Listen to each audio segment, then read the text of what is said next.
folk culture has been a core inspiration form for the creation of everyday objects. So in this third of the sets of sessions, we really are honing in on the consumption and mediation of folk cultures and everyday objects. In a first session today, looking at particularly exhibition displays in this afternoon session, and then our final session this evening will be relating it a lot more to the built environment. So we're delighted to have you all here, and it is my great pleasure to hand over to Wiktoria, our DHS ambassador. Thank you, Claire, for the introduction, and a warm welcome everyone to today's play session of the seminar series.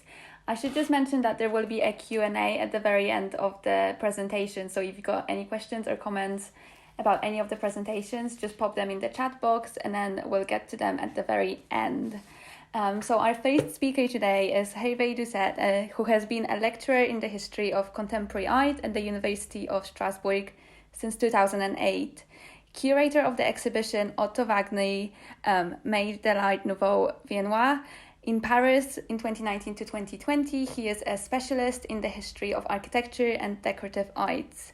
His research on Strasbourg's architecture during the annexation period, 1871 to 1918, led him to curate the exhibition La Neustadt de Strasbourg, à laboratoire urbain in 2017, and to organize the international colloquium L'Art Nouveau au Convened d'Empire Strasbourg et Riga. I do apologize for the mispronunciation of the French words, but over to you, Hervé.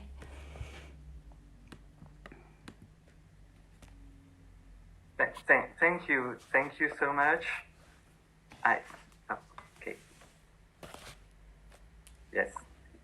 Thank you so much, Claire and Wiktoria, for this presentation. I'm very happy to join you on this very interesting project. And today I would like to present you the work of an architect of the northeast region of France, Alsace, called Theo Best, and you can see him here on the screen. Theo Best, 1881-1962, was an important figure in the Alsatian art scene in the first half of the 20th century. He was one of those who drew from the culture of his native region the seeds of an art that was perfectly contemporary. As an architect, decorator, and designer of art objects, he also expressed his artistic ideas in great details in different articles. His production of art objects is by no means anecdotal in his career. The page that you can see on the screen, containing the profiles of the furniture is successively designed between 1909 and 1925, shows to what extent innovation is for him a continuity, that is to say a natural evolution, and not a break with what preceded it. To understand his positioning on the artistic scene, it is necessary to go back to the period when he was a student. He began his studies in Strasbourg, attending the Kaiserliche Technische Schule from 1898 to 1902, before entering the Kunstgewerbeschule in Strasbourg, 1902-1903, then directed by the famous Anton Zeder. He then completed his studies by attending the Technische Hochschule in Karlsruhe, Germany, for 4 semesters, 1903-1905. His schooling had a considerable influence on his creative approach to both architecture and the decorative arts. May I have the next? Okay, thank you. In Strasbourg, Theo Best followed the courses of Karl Statzmann, an architect who is particularly interested in traditional building methods in Alsace. More generally, Staatsmann was interested in the regional heritage and contributed to making it known through his work and publications. In his teaching at the Technische Schule, he asked his students to carry out surveys of remarkable buildings in the region. Best was probably particularly sensitive to this teaching and succeeded in distinguishing himself in this respect. Staatsmann asked him to illustrate some of the articles he published in the magazine Kunstgewerbe in Elsass-Lothringen. This journal contributed to the knowledge, promotion, and protection of the regional heritage. The article, illustrated with Best's drawings that you can see on the left part of the screen, appeared in 1902. In Karlsruhe, Best was taught by Karl Schaffer. Schaffer was also the teacher of such well-known architects as Hermann Muthesius or Hans Pölzig. During his studies in Karlsruhe, he continued his habit of filling in sketchbooks during his travels in the Upper Rhine region. The sketches he drew show his exclusive interest in folk art, both in the field of architecture and in the decorative arts. Among others, the sketch of a traditional Alsatian chair is particularly interesting. You can see it on the upper part, on the upper right part of the screen. This is a piece of furniture that is very identifiable by its form in the vernacular tradition. Many Alsatian artists, decorators took it as a model to create modern chairs at the beginning of the 20th century. That was the case, for example, of Charles Spindler, perhaps the best-known Alsatian artist during the Art Nouveau period. Next slide, please. In 1904, Theo Best was commissioned to restore an old building in Strasbourg to house the Musée Alsacien, a museum dedicated to the folk arts of the region. The museum opened to the public in May 1907. But it does not seem to have been only the architect of the museum. He probably actively participated in the adventure of the Musée Alsacien. In fact, in 1908, he published an article evoking the patrimonial and artistic ambition of the brand new institution. It states, I quote, "Thus, the Alsatian Museum seeks to give as complete and varied as possible a picture of the country and its inhabitants. The museum wants to be the receptacle of this Alsatian popular art, which unfortunately soon risks to belong only to history. The museum wants to try to breathe new life into this art. It wants to become the source from which everyone will be able to draw happiness and enjoyment from the contemplation of the old Alsatian popular art." End of quote. Far from allowing himself to be imprisoned in the straitjacket of a vernacular architecture that obviously fascinated him, Best succeeded in drawing from this local culture the sources of a creation turned towards the future. In 1906, Best took part in the International Exhibition of Decorative Arts in Dresden by recreating an Alsatian Stube, that is a traditional room in Alsatian vernacular house, and you can see this Stube on the right part of the screen. For the first time, this event, this exhibition in Dresden, combined popular art and artistic modernity. Local cultures were considered a source of rejuvenation for creators. As architect, decorative artist, and designer of decorative art objects, Best joined the Deutscher Werkbund in 1908, so he is really part of modernity. In 1914, he wrote a very interesting text entitled Ars statt Mars, that is to say, art against war, which emphasized the importance of cultural heritage in the emergence of modernity. I quote the text. Architecture has never been self-sufficient. It has always been the expression of an era and a way of life, an applied art, a means adapted to a function. That is why it is nonsense to try to create absolutely new forms when, in most cases, the conditions and assumptions are the same as in ancient times. Next slide, please. From this point of view, it is clear that he was part of the Heimatschutz movement that defined itself as follows in 1916 in the Heimatschutz magazine. I quote, Heimatschutz in architecture does not mean that old forms are imitated in a narrow way, but that the program is understood in a living way.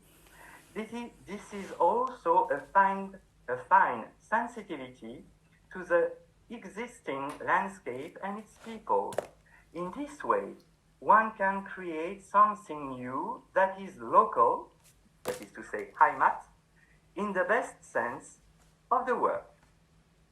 In 1922, Best took part in the exhibition Art in Alsace that took place in Strasbourg. This exhibition was conceived as a dress rehearsal for the 1925 exposition of the Art Décoratif Moderne that took place in Paris. Best exhibited complete ensembles for which he designed the furniture and wallpaper. This is particularly true of the Pierwood dining room, where the chair model, also offered as an armchair, has been retained. The chairs are not intended to be an ape of the traditional Alsatian model. However, with the straw seat, the absence of added ornamentation, and the timber left exposed, these chairs assert a certain rural simplicity. Next slide, please. Commenting on the Pavilion of Art in Alsace that he had designed for the International Exhibition of Art Décoratif Moderne in Paris in 1925, he wrote, Best wrote, I quote, "It seems certain that an architect from another region would have realized it in a different way, because his spirit would have developed on a different soil than the one of Alsace. This is what we call regionalism and nothing else." End of quote. In the center of the building is the hall, a chandelier made of silver wire frames and white balls. It was designed by Best himself and produced by the Gutzenbrück Glassworks, a company located in Lorraine and founded in 1721, which had developed the specific technique of manufacturing the decorative silvered glass ball. The same balls with different diameters were also used to decorate the exterior of the pavilion. The chandelier is gigantic. It consists of 3 cups cut with silver balls inside. They are of different diameters and reflect a diffuse light. Any light source is thus completely hidden. Here, Theo Best relies on the specific know-how of a local old company to offer a chandelier with a particularly original shape. In a magazine Art et Décoration published in July 1925 about the Exposition des Arts Décoratifs Modernes, Raymond Régamet, a French art historian, wrote, I quote him, "In the pavilion of art in Alsace, where the contribution of Mr. Best presents more particular characteristics, in that it manifests more direct popular influences.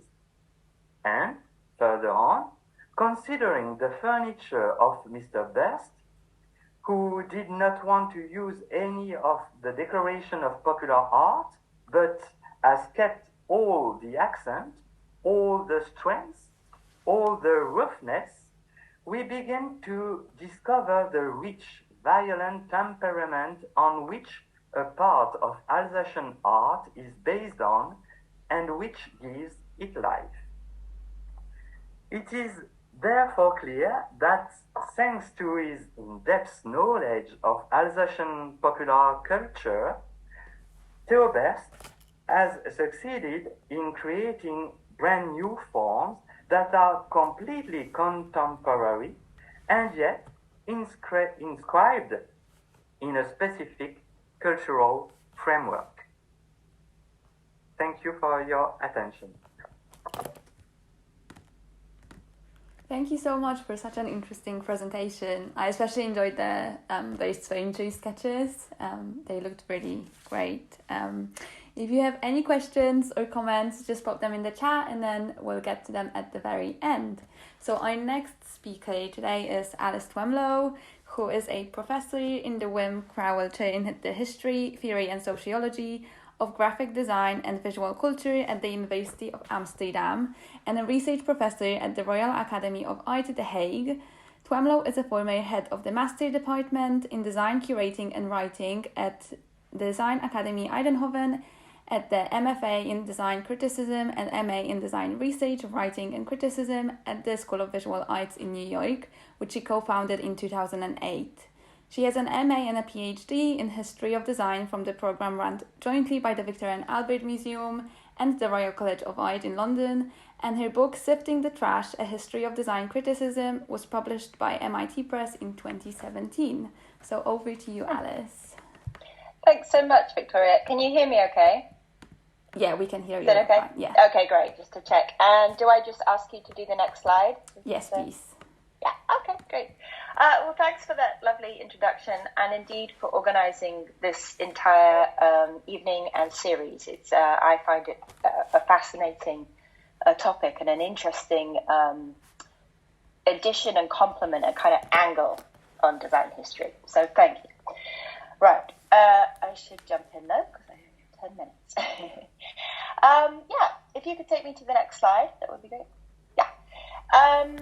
So I'm going to tell you about Barbara Jones, who was a muralist, writer and illustrator, trained at the Royal College of Art in the late 30s. And during the war, she was one of the artists commissioned by the Pilgrim Trust to travel the country to sketch aspects of architectural heritage that were believed at the time to be in danger of damage from aerial bombardment. One of her specialities, for example, were follies and grottos in the grounds of historic houses. In the immediate post-war period, it was the quintessentially British and traditional craft practices that were thought to be at risk. And this time, the threat was perceived to be from the influence of American urban values and industrialized mass production. In her illustrated articles for the Architectural Review, and her books, such as The Unsophisticated Arts, which you can see her illustration for the dust jacket here. Jones documented exemplars of fairground and canal barge decoration, corn dolly weaving, taxidermy, and pictures made entirely from shells, seaweed, screws, or matchsticks. Slide 2, please. Oh, yeah, there we go. In 1951, as part of the Festival of Britain, Jones was commissioned by the Arts Council and the Society for Education in Art to curate an exhibition at the Whitechapel Gallery, which is located in the East End of London. She decided to focus on what she called British popular art. And even though she included some of that rural material culture that she'd been documenting for the Pilgrim Trust and the architectural press, the exhibition also featured objects, devices, and products that were distinctly commercial, mass-produced, and currently in production. There was, as you can see here, an anthropomorphic lemon, as big as a child, extolling the virtues of Idris lemon squash. Next slide, please. Okay, I was just saying, there were these objects that were quite commercial. So there was the anthropomorphic lemon, as big as a child. There was a regiment of pub beer pools, advertising posters fresh from the hoardings, paper bags, an array of bassets, licorice, all sorts, that were isolated under a spotlight like jewels.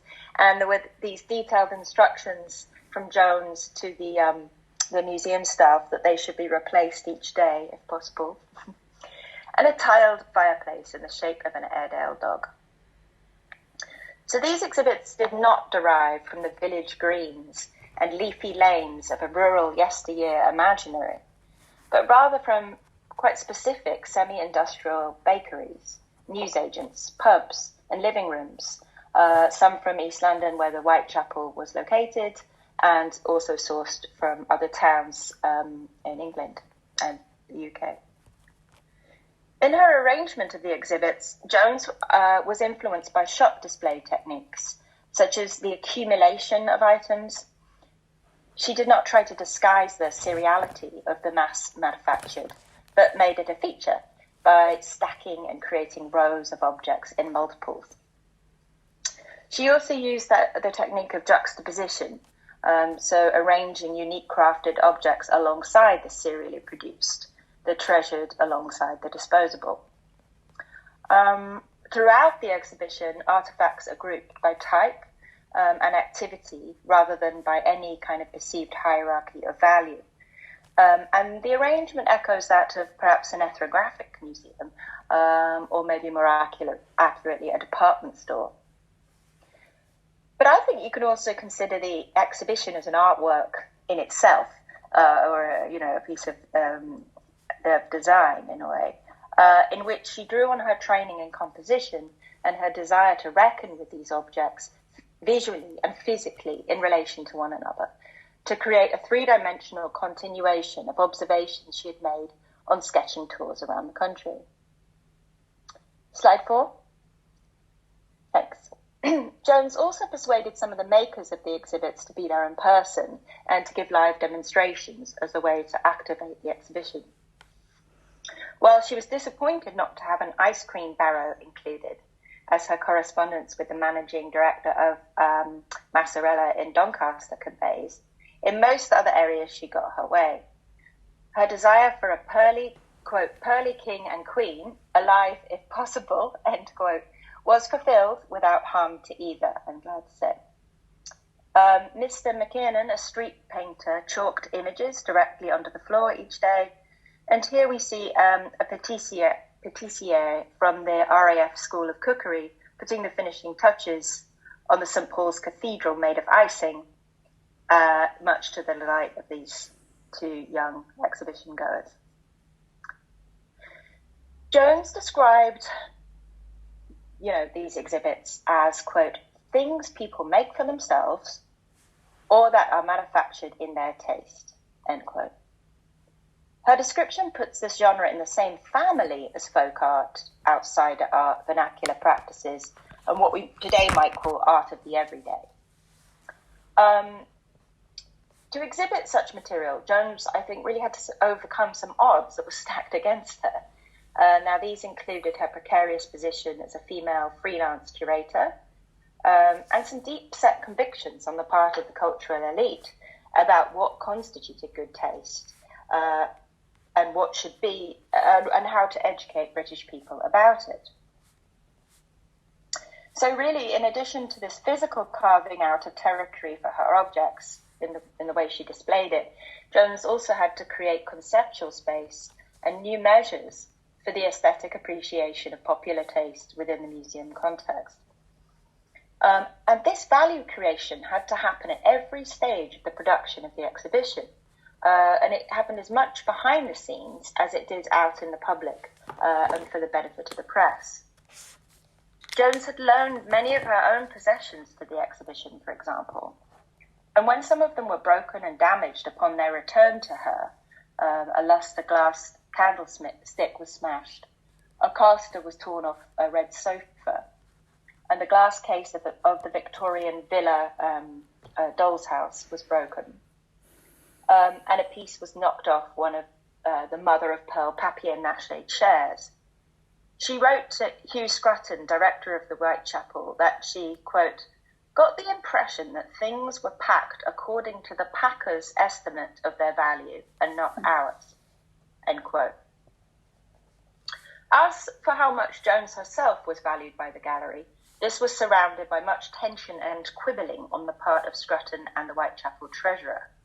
Her set fee was £300, which today would be around around 10,000 euros. I don't know in pounds.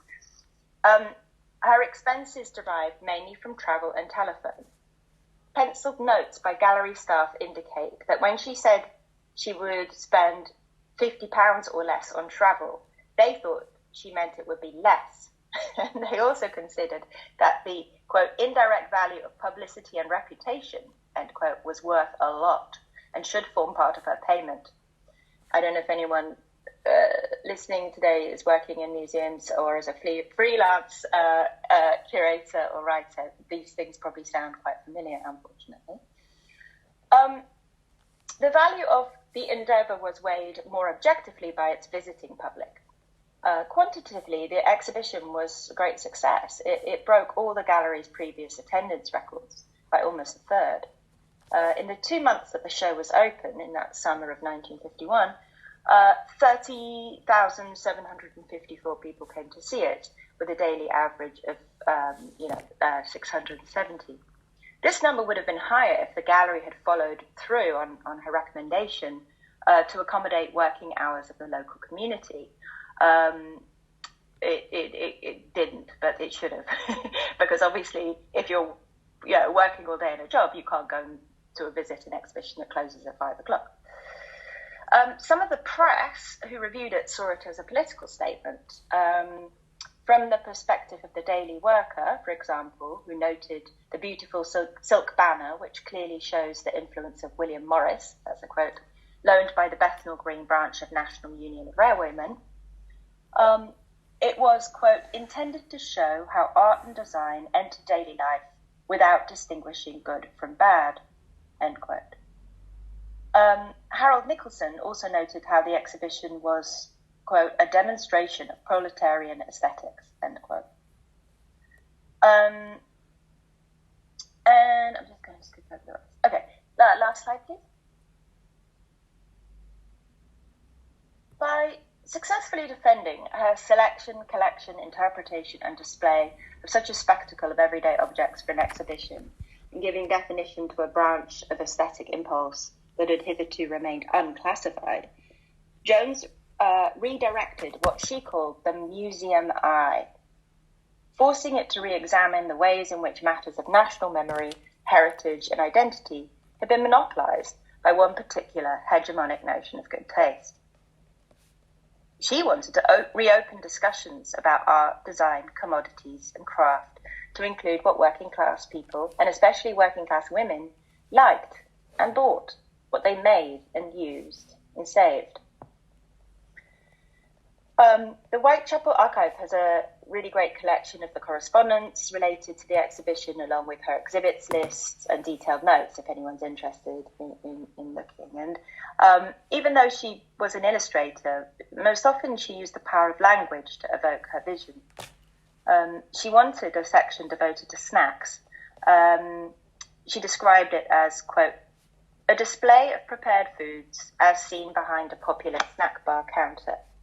Arrangements of pickled onions, lobsters, crabs, cheeses and salads. Particular attention being paid to the shellfish, end quote. Her description alone is mouth-watering, and especially in a period when rations were still in place, but the display never materialised.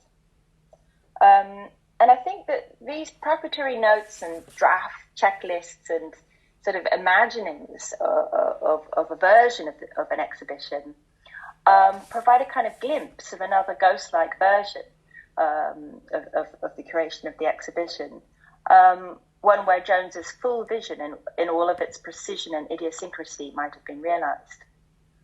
And I think that maybe in order to correct gender injustice in our studies of museum collections and archives, these ghost versions of exhibitions, with their commentary of alternative possibilities, could be taken into account alongside the evidence that documents what was realised.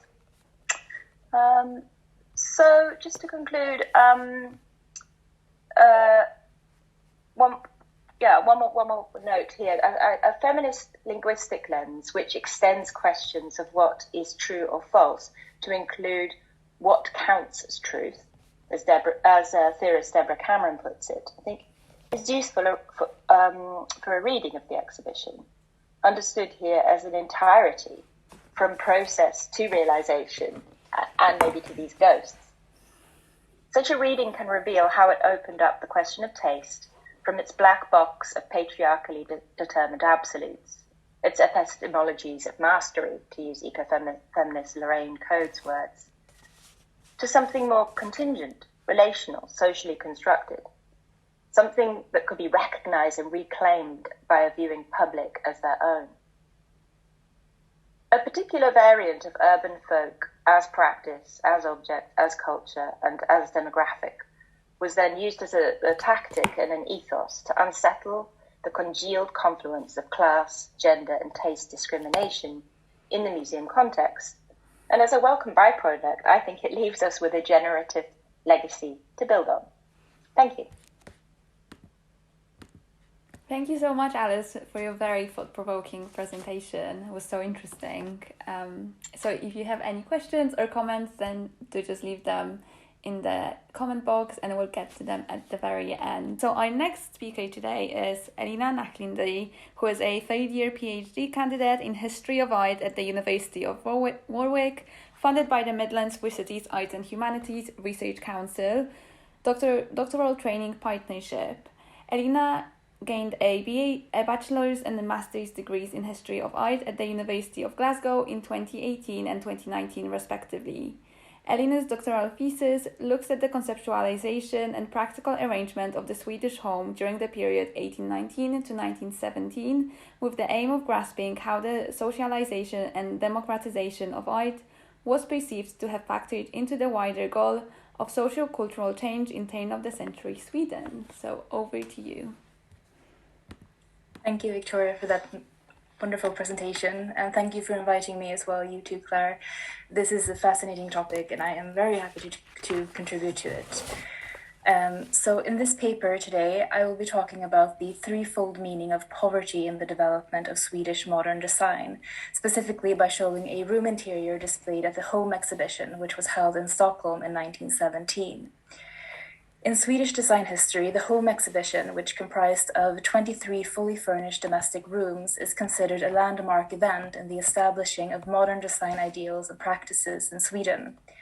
The room that I will be talking about, room number 18, is arguably the most successful room shown at the exhibition, or at the very least, the room that gained most public sympathy both during and after the event. Next slide, please. The individual responsible for this room was the architect and furniture designer Gunnar Asplund, who would later become one of the driving forces of not only the launching of Swedish functionalist architecture in the 1930s, but also of the earlier socio-aesthetic program known as Vackrare vardagsvara, or More Beautiful Everyday Goods, as it's known in English, which called for a greater cooperation between artists and industry in a bid to make beauty more widely accessible and thereby influence the creation of a better and more equal society. From both of these design agendas, a more or less straight line can be drawn to enterprises such as the IKEA of today, whose aesthetic program and business model has in many ways become synonymous with Swedish modern design from the 1940s onwards. For this reason, Asplund's room at the Home Exhibition in 1917 represents an important moment in the modernization of Swedish design, a process that would introduce new social and aesthetic values to the Swedish art industry and, in turn, to the bulk of the Swedish people.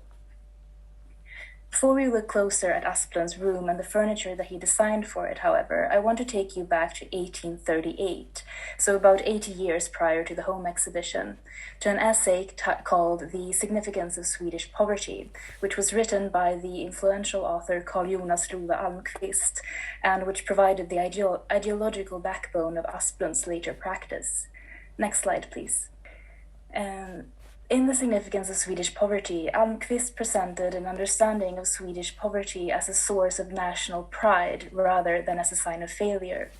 According to him, Swedish poverty was a virtue that had derived from the Swedish people's experience of the harsh and barren Swedish nature, which had instilled in them a moral strength that took the form of a resourcefulness and a self-dependency that left them unburdened by material comforts. As an example of the virtue of Swedish poverty, Almqvist pointed to the peasant, who he saw as not only a symbol of the Swedish folk, but as the heart of the Swedish nation. For him, then, the peasant represented a morally supreme center that cut across socioeconomic classes and that brought forth a sense of unity and collective identity among the Swedish people.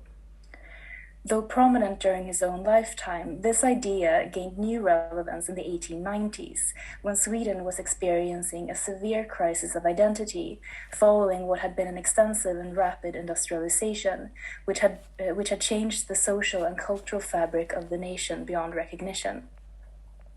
Feeling the negative effects of industrialization, many social and cultural reformers in the 1890s followed Almqvist's example in turning to pre-industrial Swedish folk culture for inspiration on how to improve society, both on an individual and on a collective level. Mindful of Almqvist's conception of Swedish poverty as at once a national trait, a moral strength, and a unifying force, these reformers took particular note of the domestic environments of the past, believing these to be the key to creating a better future. Next image, please. Thank you. From the interiors of the authentic cottages displayed at the open-air museum Skansen in Stockholm, which opened in 1891, it became increasingly evident that what Almqvist had considered virtuous about the peasant lifestyle and state of being was not only reflected in, but fostered by the design of their household goods. And this fostering through design, if you will, was something that Swedish social reformers realized could be emulated to improve the immorality of the industrialized society in which they found themselves. Hence, the simplicity and functionality that characterizes Swedish vernacular furniture were regarded as aesthetic qualities, able to influence the Swedish people to live better lives and become better people. One example of how this new meaning of Swedish poverty as a mark of good taste was disseminated to the Swedish people in the 1890s and early 20th century is the national romantic painter Carl Larsson's illustrations of his countryside home. Next image, please. Thanks.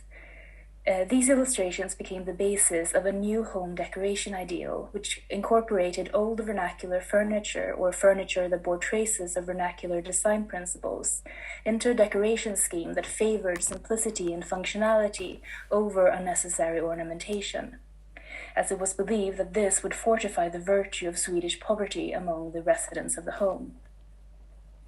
To make this fortification extend beyond the individual home, however, it was necessary that Swedish poverty as a design principle found footing not only among craftsmen, but in the industry with its modern means of production as well.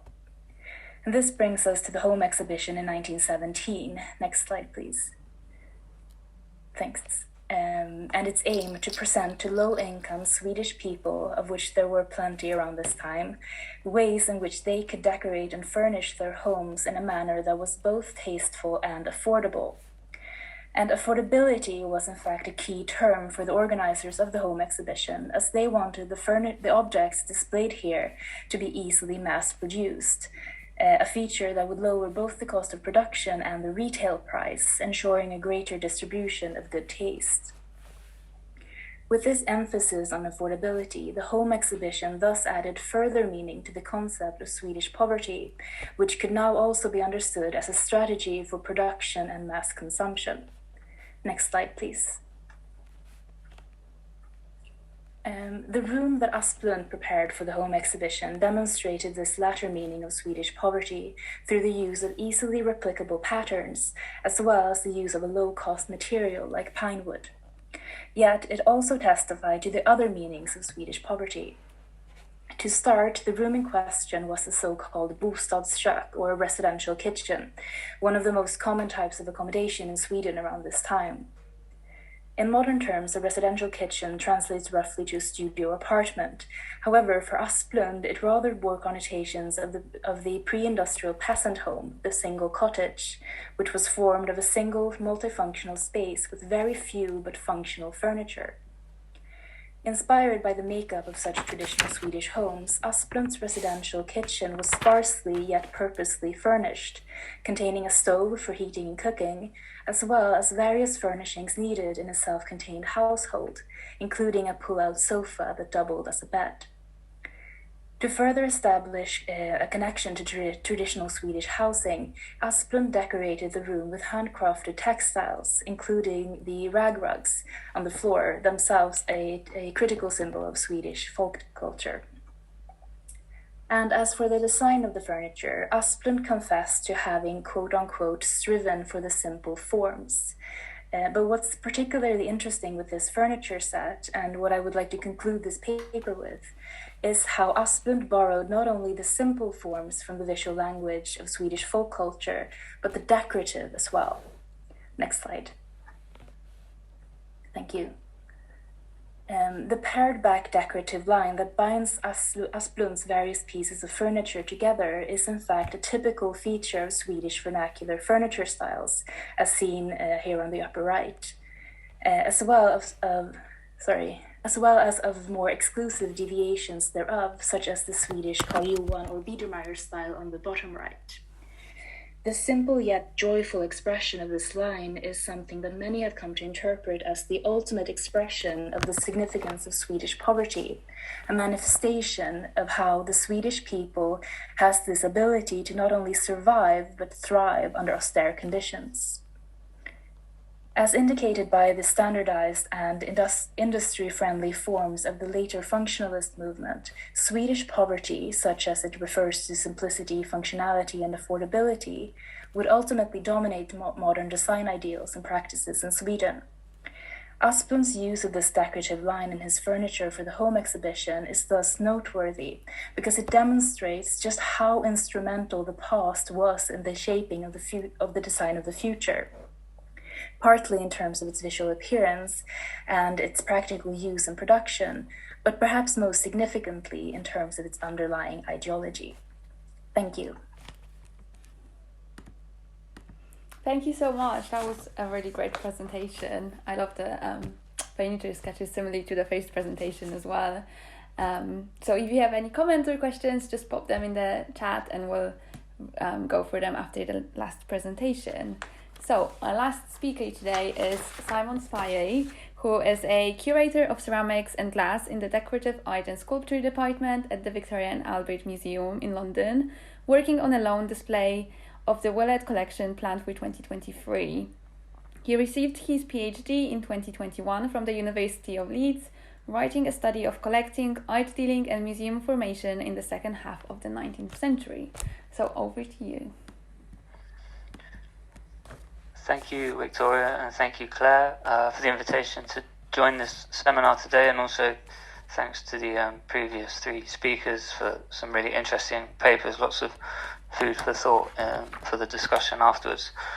So, as Wiktoria mentioned, this, and I'll kind of open with that quite familiar cliche that this is very much a work in progress subject, working towards a display at the V&A, which is scheduled to open in autumn next year, tentatively, where we'll be borrowing a collection of British ceramics from Brighton Museum and Art Gallery and displaying them up in the ceramics galleries here at the museum. So this is just some kind of initial thoughts about how I might approach this project. So we'll kick off. If you can go to the next slide, please. So Henry Willett, who's the kind of subject, in a way, of this study, was a typical Victorian collector. He's born in the 1820s in Sussex, and he had a successful career as a businessman, amassing considerable wealth through brewing. This then formed the basis of a stained but eclectic campaign of collecting. Willett collected many things, but he is most well known for his collection of British pottery that is preserved at Brighton Museum and Art Gallery, displayed together in a dedicated space, and he formed that collection in order to illustrate the history of Britain. In Willett's words, he intended to, quote, develop the idea that the history of the country may to a large extent be traced on its homely pottery, end quote. And the collection was, quote, not to be regarded as an exhibition of ceramic art, end quote. So in many ways the collection was didactic. It promoted an idea of a popular form of history that can be learned through a combination of education and entertainment. It also, as you will see, implicitly puts forward, through its many stories, the notion of individual self-improvement. This was a well-trodden line of thought in the day, exemplified by publications such as Samuel Smiles's Self-Help of 1859, which used biographies of well-known historical figures to extol the virtues of industry and perseverance as routes to self-improvement. As such, Willett was keen to form museums in his hometown of Brighton, in the vein of other Victorian philanthropists who believed they had a duty to educate and civilise the general public, advancing traits such as character, taste and conduct through providing access to so-called improving exhibits. And Willett also felt that museums, particularly regional ones, ought to tell stories that are particular to their surrounding areas. In the case of Brighton, where Willett was kind of born and raised, he also amassed large collections of artifacts that related specifically to Sussex, as well as natural history specimens that kind of relate to the geography of the local area, and some other objects, many of which are preserved in Brighton's museum. This illustration is from the graphic, and it shows Willett in a pair of stocks. And he was particularly, I'm not sure how far I'm going to go down this route, but he was particularly interested in instruments of torture. And you can kind of see a man trap on the floor in front of him. But yeah, he had lots of interests, lots of taste, but was very focused on promoting Brighton's history, or Sussex's history in particular. Next slide, please. But it's Willett's ceramic collection which was the largest and most pointed gift to the town. Willett had already catalogued the collection prior to giving it to Brighton in 1903. It had been on loan to Bethnal Green Museum, which was was the Museum of Childhood, and a branch of the South Kensington Museum, which was then called the V&A. And here it was kind of put on display in the thought that it would help improve, it would provide an educational tool for the inhabitants of East London, which is a kind of notoriously poor part of the city. And Willett had categorised his collection in what he termed as a confessedly arbitrary way. And as can be seen from the sections on display today, this is still the rationale that underpins the collection in the present day. So the photograph you can see on the screen is how the collection is displayed today, and you can see just along the bottom, or hopefully along the bottom of each case, there are kind of dividing sections with subjects such as royalty and loyalty, military heroes, professions and trades. So it's a very kind of Victorian way of classifying. However, Willett's collection has not always been read in the purely didactic spirit in which it was formed. In the 1920s, Albert Lee, an American author on pottery, visited the Willett collection and described it as, quote, the most interesting ceramic collection in England, end quote. However, he also described it as, quote, the most extensive and complete assemblage of English folk pottery, end quote.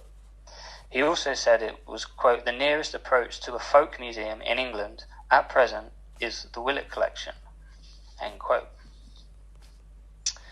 So there was this perception of his collection as a large assemblage of folk objects, and more recently even writers on folk art have concentrated on the Willett collection as a representation of popular or quote, non-aesthetic art.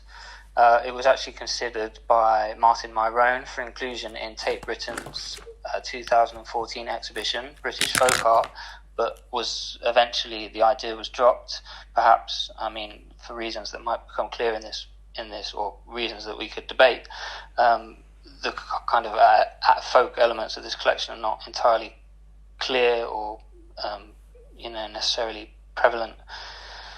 And, the objects hold diverse and culturally relevant stories to their time. So, I think maybe that's why it wasn't included, but nevertheless, Myrone wrote an article on folk art. I think it's called Instituting Britain's Folk Art, and in this article he focuses quite, well, not extensively, but he dwells on Staffordshire pottery in particular, and cites writers such as Herbert Reed, the critic of modern art, and a particular quote he draws out from Reed is, quote, the porcelain figure was destined to grace the mantelpieces of the aristocracy and rich bourgeoisie. The pottery figure was never meant to be more than a cheerful ornament in a farmhouse or a labourer's cottage. The potter who made the figure was himself a peasant with a simple mind and a simple sense of humour. So Reed it draws this implicit hierarchy between porcelain pottery, Staffordshire figures, and like Meissen porcelain figures, which are seen as a more elevated form of art and have a more kind of sophisticated audience. Can I have the next slide, please? Now, the vast majority of the collection, of Willett's collection, does comprise Staffordshire pottery in the form of figures or transfer printed earthenwares, figural groups or busts, and there's no denying it was a cheap and easily available material and widely kind of bought by all swathes of society. And it is undeniable as well that some of the objects Willett amassed are rustic, decorative objects that resonate with Herbert Reed's assessment of these objects as simple decoration with a simple message. For example, this profusion of model cottages, plaques and models that are categorised by Willett under the quite expansive umbrella of architecture, kind of epitomising rural architecture, I guess. Next slide, please.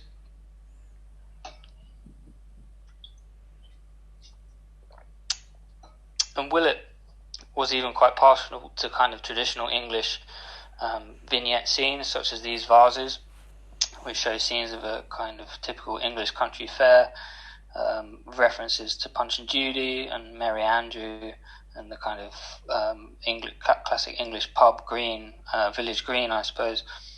But it's also quite interesting to note that these vases are not earthenware, they're porcelain, they're Derby porcelain, mid-18th century, and actually quite rare and valuable things. So there's we start to see in his collection how these categories become a bit more blurred.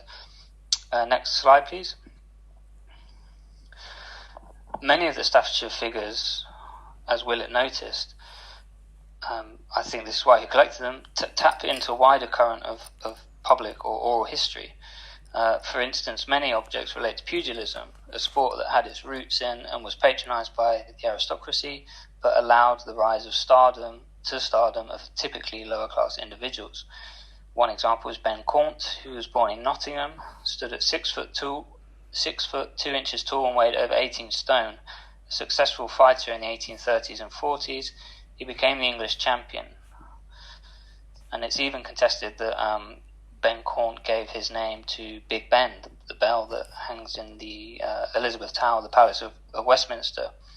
But this large plaster bust on the right, you can see Willett bought, and obviously had a kind of interest to him. And I think it's probably a unique piece. There's a similar piece in Nottingham, which is of ceramic and not painted. So, yeah, I think Willett was collecting, singular pieces which tell these interesting stories.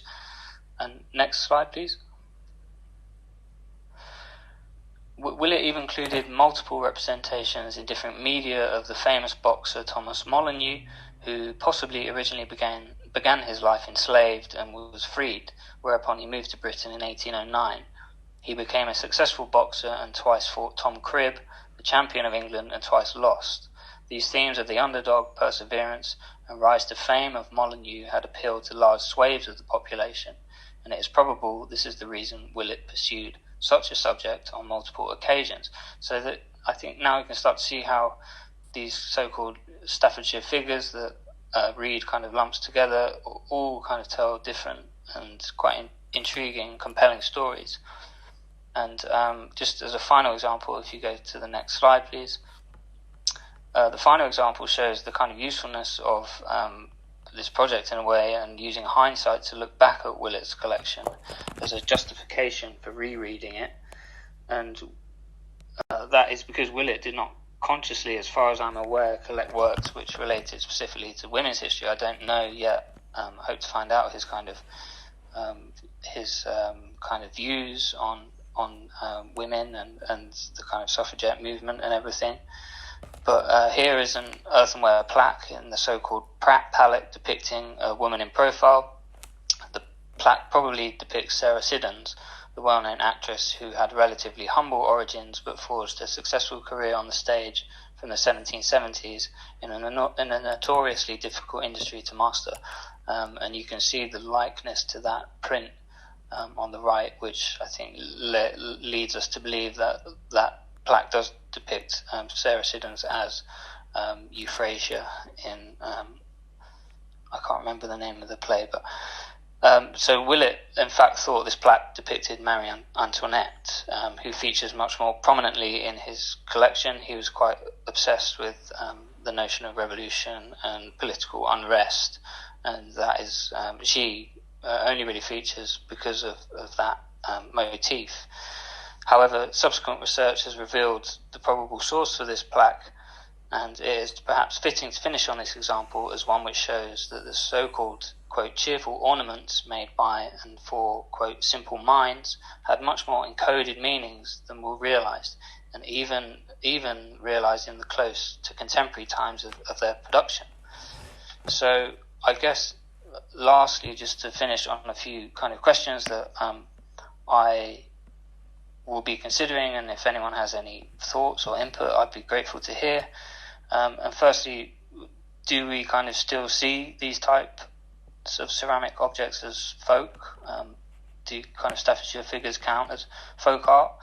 And how do we make the so-called popular history inherent in these types of ceramic objects more relevant, which is something I'm definitely kind of struggling with, grappling with.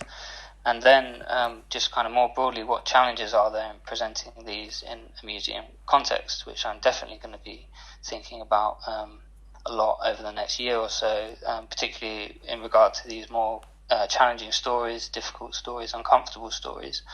And I'll leave it there. Thank you. Thank you so much for sharing your research with us. And thank you to the rest of the speakers as well.